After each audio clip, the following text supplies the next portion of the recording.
Pemandu kereta telah hentam belakang kereta polis semasa follow di belakangnya. Adakah kerana nak ambil kesempatan masa tengah sesak? Apa yang berlaku sebenarnya? Insiden perlanggaran baru-baru ini membabitkan sebuah kereta polis pengiring dan sebuah lagi kenderaan di Jalan Tuanku Abdul Halim, Kuala Lumpur, berjaya dirakam kamera pemuka. Dapat dilihat sebuah kereta polis pengiring Proton X70 kelihatan sedang memandu di hadapan, manakala sebuah lagi kereta kelihatan memandu di belakangnya. Bagaimanapun, apabila kereta polis pengiring itu diperhatikan perlahan, kereta di belakangnya seakan tidak sempat menggunakan brek tepat pada masanya, lalu menyebabkan ia melanggar bahagian belakang kereta polis itu. Kedua-dua kereta itu berhenti serta-merta di tengah jalan akibat perlanggaran itu.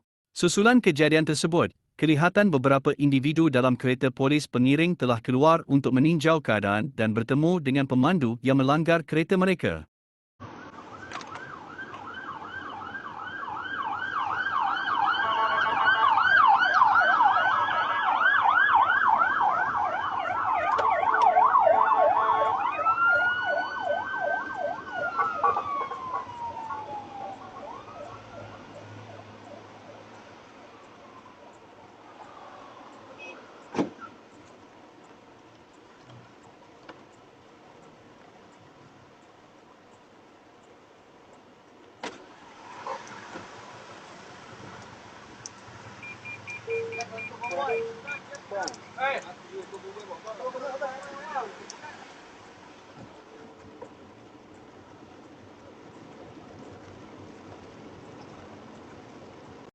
Kenapa lelaki ini buka pek-pek beras yang bertimbun dan curah sebegini? Tengah barang melambung mahal mutakhir ini, ramai yang agak curiga akan tindakannya. Apa yang sedang berlaku sebenarnya? Umum sedar, harga beras kebelakangan ini semakin mahal, dan ini telah menjadi topik utama perbincangan di kalangan masyarakat. Sehubungan itu, satu video seorang lelaki yang sedang membuka timbunan pek atau guni beras yang banyak lalu mencurahnya dengan motif tidak jelas telah dicurigai netizen dan ia turut tular di media sosial baru-baru ini. Dapat diperhatikan melalui video itu juga, tempat lelaki itu bekerja, nampak seperti sebuah gudang beras yang tidak diketahui di mana lokasi sebenarnya. Walau bagaimanapun, apa yang masih menjadi misteri ialah mengapa lelaki itu melakukan tindakan tersebut. Akibat tindakan itu, ramai netizen mula mengaitkannya dengan punca kenaikan harga beras yang semakin tinggi. Di internet, terdapat juga netizen mendakwa, beras itu akan dibungkus semula dan dijual dengan harga lebih mahal. Walau bagaimanapun, semua itu hanyalah dakwaan yang dibuat oleh pengguna media sosial, namun mereka sangat berharap orang atau organisasi yang bertanggungjawab akan menyiasat kejadian aneh tersebut.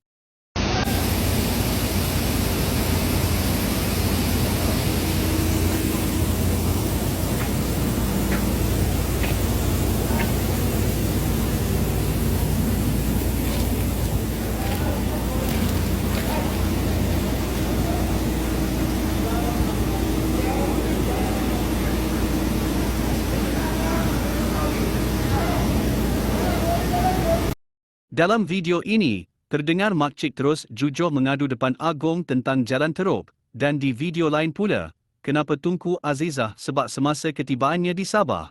Apa cerita sebenarnya? Seorang wanita didengari dalam video media sosial baru-baru ini telah mengadu terus di hadapan Agong ketika baginda sedang memandu dengan perlahan untuk berinteraksi dengan rakyat yang sedang menunggu di jalanan, semasa baginda dalam perjalanan dari lapangan terbang Tawau ke sebuah hotel yang di-Pertuan Agong Al-Sultan Abdullah Riyatuddin Billah Shah bersama Raja Permaisuri Agong Tunku Azizah Aminah Maimunah Iskandariah baru-baru ini telah sampai ke Sabah sempena program Kembara Kenali Borneo. Susulan itu, satu momen telah terjadi di mana dalam ramai-ramai rakyat, seorang wanita atau makcik, terus dengan secara jujur mengadu tentang jalan raya di Sabah yang teruk di depan yang di-Pertuan Agong sendiri. Dan mungkin disebabkan wahan makcik berkenaan, banyak komen di media sosial telah mengecam pihak yang sepatutnya buat kerja kerana telah bertindak sambil lewa berkaitan aduan itu, dan tiada tindakan, sehingga perlu dengan segan rakyat meluahkan sendiri aduan mereka kepada Ketua Negara, yang di-Pertuan Agong. Beberapa pengguna media sosial turut mengatakan, pihak yang bertanggungjawab tentang isu ini barulah akan buka mata dan berusaha mengambil tindakan dengan cara aduan begini. Namun, di sisi lain pula, mengapa Tunku Azizah tiba-tiba menangis semasa di sana dalam video lain yang turut menjadi viral? Rupanya, Setibanya di Tawau, Sabah, Tunku Azizah begitu terharu dengan sambutan reaksi penduduk tempatan terhadap baginda berdua.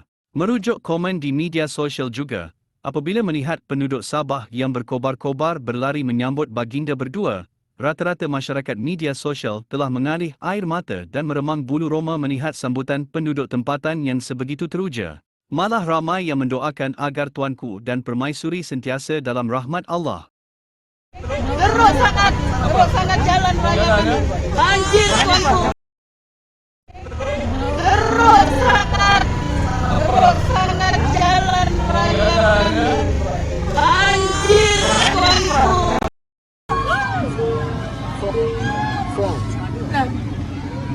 Terima kasih ya. Terima kasih. Amin, amin. Amin.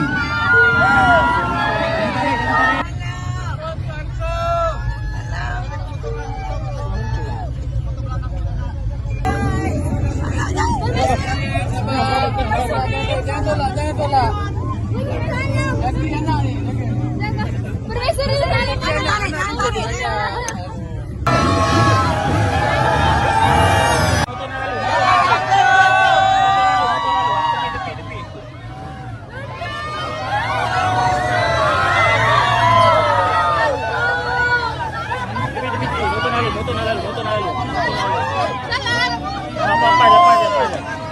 apa aja.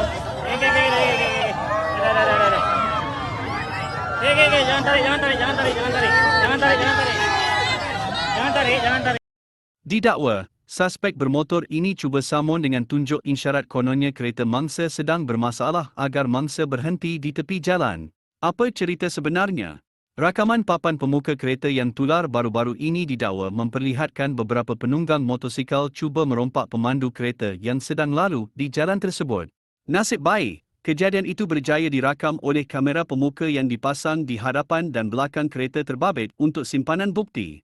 Dapat dilihat, penunggang motosikal pertama dipercayai telah menunjukkan isyarat kepada pemandu tentang sesuatu telah terjadi di sebelah kiri tayar kereta si perakam. Tidak lama kemudian, seorang lagi penunggang motosikal yang kedua muncul dan memberikan isyarat yang sama. Kesungguhan penunggang motosikal kedua itu yang telah berhenti di tepi jalan semata-mata ingin memberitahu pemandu bahawa kononnya kereta mangsa mengalami masalah telah menimbulkan kepanikan. Menurut kata mangsa pemandu kereta itu, saya memberhentikan kenderaan tanpa keluar daripada kenderaan untuk melihat di bahagian tayar kiri tetapi tiada apa-apa. Motor kedua follow sehingga saya stop di bahu jalan dan dia terus turun daripada motornya. Tetapi apa yang menimbulkan kecurigaan yang mengerikan apabila pemandu itu berhenti di tepi jalan dan melihat salah seorang penunggang motosikal itu kelihatan sedang memegang sesuatu di tangannya semasa pergi ke kereta mangsa. Dan menurut mangsa lagi semasa suspek menghampiri tingkap keretanya, baju hitam itu bagi tahu, "Bang, saya nampak ada haba keluar daripada tayar depan," kata salah seorang penunggang motor berkenaan. Apabila suspek yang didakwa penyamun itu menyedari percubaannya untuk melakukan jenayah kantoi, mangsa kemudian pantas terus memandu ke depan tanpa keluar dari keretanya.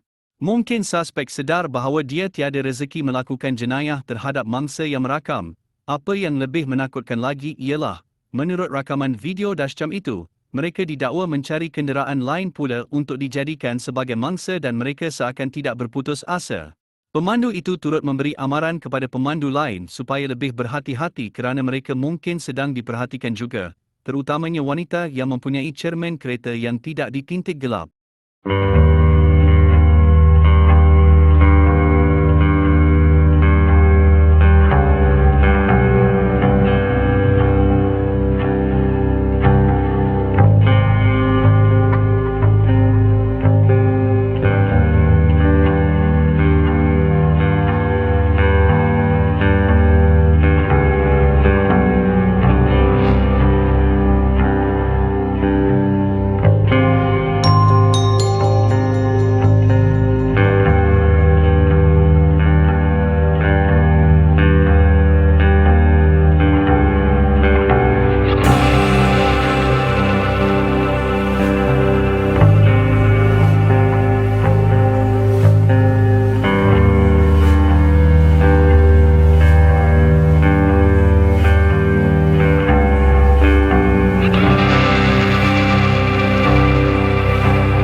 mendebarkan apabila tayar sebuah lori tiba-tiba tercabut dan menghentam kereta seorang misi dari arah depan.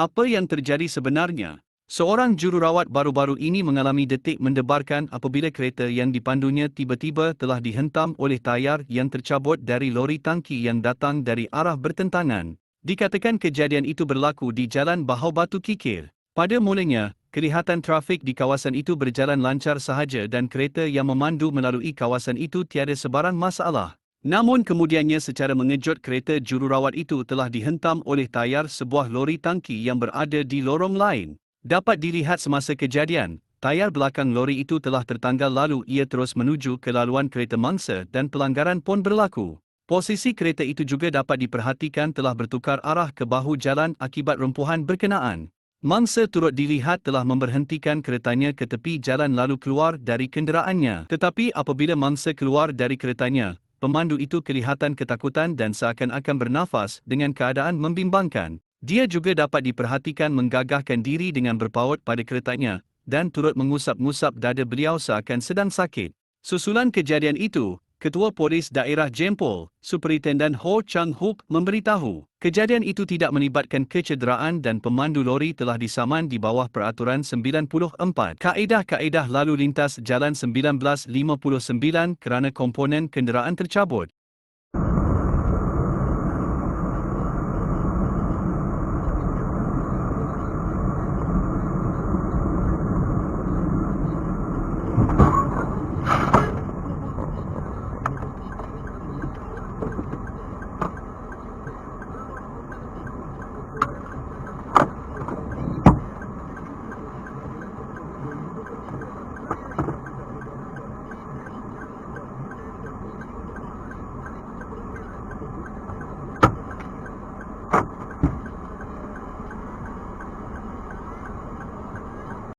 Kereta si perakam sudah kena hentam dari depan semasa kereta putih sedang mengundur secara tiba-tiba. Namun pemandu si perakam siap pergi tolong polis pula kerosakan kereta putih itu. Apa cerita sebenarnya? Baru-baru ini, komuniti media sosial telah memuji dan memberi perhatian terhadap satu aksi viral pemilik dashcam dalam satu kejadian di Plaza Tol KLIA. Kejadian itu dikatakan berlaku kira-kira jam 10 malam. Dalam rakaman berkenaan, dapat dilihat sebuah kereta berwarna putih tiba-tiba berundur dan melanggar kereta pemilik kamera pemuka yang berada di belakangnya ketika mereka menunggu untuk menepasi pondok tol. Disebabkan kejadian berkenaan, pemandu kereta berwarna putih itu berhenti ke tepi jalan selepas pondok tol dan memberi pampasan kepada pemilik dashcam. Menurut pemilik video itu, belakang kereta putih itu turut tercalar akibat pelanggaran tersebut dan bumpernya juga hampir tercabut. Tetapi apa yang menarik perhatian semua orang ialah apabila pemilik kamera pemuka secara spontan telah mengambil pengilat atau polish keretanya dan mula menggosokkannya pada bahagian rosak di kereta putih yang melanggarnya. Akhirnya, mereka berjabat tangan untuk menamatkan kejadian itu. Kata pemilik dashcam lagi pada videonya, seakan-akan begini, jika kurang ajar, akan diajar, jika bersopan, akan mendapat ihsan.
Didakwa, kedai nasi ayam klepot dikatakan halal sebelum ni kantoi guna arak dalam makanan yang dijualnya. Betulkah dan apa sebenarnya yang berlaku? Sebuah restoran di Kuala Lumpur yang tular menghidangkan nasi ayam klepot baru-baru ini telah mendapat perhatian kerana ia adalah satu-satunya kedai yang didakwa halal menyediakan masakan tradisional Cina. Sepasang suami isteri Muslim itu juga, mahir berbahasa Mandarin, Kantonis dan Melayu turut dipercayai telah mengusahakan kedai makan berasaskan periuk tanah liat itu selama 28 tahun. Namun terbaru, orang ramai mula-mula menyebarkan kabar angin mengatakan pasangan itu menyediakan nasi ayam yang mengandungi bahan tidak halal. Selain itu, ramai netizen menegaskan bahawa tukang masak telah memasukkan wain beras dalam nasi ayam itu. Beberapa video lain berkaitan dengan isu itu juga turut tular mendedahkan tingkah laku pasangan itu yang tergamak menghidangkan makanan yang sengaja dicampur unsur haram tersebut kepada pelanggan Muslim untuk dimakan. Apa yang lebih mengejutkan ialah seorang Cina Muslim telah mengesahkan bahawa bahan itu memang wain beras, yang mempunyai kandungan alkohol 16%, luahnya di ruang komen media sosial. Selalunya, tujuan wain seperti itu digunakan adalah untuk meningkatkan rasa dan aroma makanan dan wain beras sering menjadi bahan utama dalam kebanyakan hidangan untuk bukan Muslim. Susulan isu tular tersebut, memetik sumber media pada 10 September 2023, JAKI mengesahkan bahawa kedai nasi ayam periuk tanah di Sri Petaling, Kuala Lumpur yang tular tentang status halalnya, adalah tidak memiliki sijil pengesahan halal Malaysia. Jabatan berkenaan juga dalam satu kenyataan berkata ia tidak pernah memberikan pensijilan halal untuk premis itu. Difahamkan kedai itu telah ditutup buat sementara waktu berikutan tularnya beberapa video di media sosial berkait isu yang sedang viral. Orang ramai digesa merujuk portal rasmi Halal Malaysia di https://www.halal.gov.my/vev4 untuk mengetahui lebih lanjut mengenai lokasi barangan dan makanan yang mempunyai SPHM. Assalamualaikum. So video ni saya buat untuk menerangkan kecaman yang datang ke TikTok saya. Contoh. Okey, so ini adalah video asal Home Live Asia pada 28 hari bulan 8. So ini adalah pakcik tu menyediakan claypot rice. So korang boleh nampak ada 2 botol di atas meja dan dimasukkan ke dalam claypot rice. Okey, ni saya screenshot bagi nampak jelas. Apa botol tu? Okey, ni saya cari di Shopee RM6.5 Hi-O Cooking Wine. Nampak tak? Sekarang saya zoom lagi supaya nampak 15% alkohol. Saya tunjuk lagi sekali gambarnya. Nampak? Dan ini adalah kedainya yang berada di Sri Petaling. Boleh nampak pakcik tu dan dan isterinya. Memang kedai yang sama. Dan itulah, boleh tonton sendirilah kalau nak tengok video penuh. Okey, dekat Balapapa pun ada, dekat Home Live Asia pun boleh cari. So, saya tunjuk panjang sikit nak tunjuk orangnya supaya orang nampak orangnya. Dan jom kita tonton lagi sekali kalau you all masih ragu-ragu. Kali ni saya buat slow-mo sikit. Tengok betul-betul tau. Okey, saya nak bagi tahu. Saya buat video ni bukan saya nak kecam pakcik tu, saya nak tutup periuk nasi pakcik tu, tidak. Tapi saya nak menerangkan apa yang saya nampak dan saya rasa semua orang perlu tahu. So, ini adalah alamatnya. Di Jalan Raden Anom 2 di dalam video live Home Live Asia, dan ini adalah yang ramai orang pergi sekarang. Saya minta maaf untuk segala kesilapan saya, tapi saya share sebab saya peduli. Terima kasih. Bismillahirrahmanirrahim. Assalamualaikum semua. Alright, hari ni aku nak ulas isu pasal apa? Pasal claypot chicken rice versi halal. Aku tak tahulah halal ke tak dekat Sri Petaling. Okay? So, benda ni agak serius bagi aku. Sebab apa? Sebab sebelum ni pun pernah viral pasal nasi itik ke nasi ayam yang dekat Penang tu. Itu pun orang-orang Melayu kita. Orang Islam kita juga tu. Alright. Ini lagi sekali, isu ni lebih kurang. Tapi aku rasa lebih teruk. Sebab apa? Sebab memang dah terang-terang dia pakai itu adalah Fa Tiu Cao. Fa Tiu Cao ni adalah arak. Cooking wine. Okay. Untuk apa? Untuk bagi sedap lagi makanan tu. Tapi bagi aku tak adalah. Kerana kena letak tu, wajib letak tu untuk jadi sedap. Aku pun masak juga. Aku pun masak masakan Chinese juga. Alhamdulillah, orang-orang Melayu datang makan semua cakap sedap. Aku tak payah pun letak benda-benda macam tu. Faham tak? Okey, sekarang isu dia sebab apa? Okey, orang cakap tu video lama. Tak kisahlah video lama ke apa. Video tu sebelum viral tahun ni juga. Okey? Dia dah meniaga 20 tahun kan? 20 tahun. Takkanlah dia tak tahu halal haram Islam kan? 20 tahun dia meniaga. Selama dia meniaga 20 tahun ni, apa dia bagi dekat orang-orang Melayu kita makan? Disebabkan video dia dah viral, orang ramai dah tahu pasal makanan dia, so dia tukar. Dia tukar botol tu kepada dua-dua botol adalah botol minyak bijan. Tapi sebelum ni, satu botol tu adalah minyak bijan, dan satu lagi memang terang-terang adalah Fadil Chow. Fadil Chow tu adalah wine. Alright, lepas viral dia tukar dua-dua botol adalah minyak bijan. Korang yakin ke minyak bijan, botol minyak bijan yang diguna tu dua-dua minyak bijan? Kenapa dia nak guna dua-dua minyak bijan? Betul tak? Padahal sebelum ni dia guna satu arak, satu minyak bijan. Sebab mungkin dia takut kantoi. Kita tak tahulah betul ke tak apa itu yang dia rasa. Tapi dah terang lagi bersuluh. Bukti semua ada. Aku tak tahulah nak cakap kalau betul lah dia ada sijil halal lah. Kalau betul lah. Kalau betul dia ada sijil halal, aku memang agak muskil lah macam mana dia dapat sijil halal tu. Sumpah aku cakap lah. Bukan nak kurang ajar lah, pakcik. Ha? 我知道你識講廣東話，你識講華語，你好勁，好柒勁，真係好勁。但係你唔使咁樣呃我哋啲馬拉人㗎嘛，係嘛 ？Okay? Tak kisahlah kalau pakcik ni betul dah tahu dia dahsyat sangat cakap bahasa Cina ke apa. Mungkin sebab dia campur dengan Cina-Cina ramai. Okay, kau campur Cina-Cina ramai, janganlah ikut budaya Cina. Janganlah ikut resipi-resipi Cina. Boleh ikut, tapi ada benda yang haram, tak patut diguna dalam masakan. Janganlah guna. Aku pun jual juga lah masakan Cina. Disebabkan orang-orang macam ni lah, banyak orang rasa was-was nak makan masakan Cina Muslim. Tahu tak? Lagi-lagi mu'alaf. Saya bukan mu'alaf, tapi saya memang Islam dari kecil. Tapi saya campur dengan Cina banyak. And saya memang belajar masakan-masakan Cina dekat luar negara.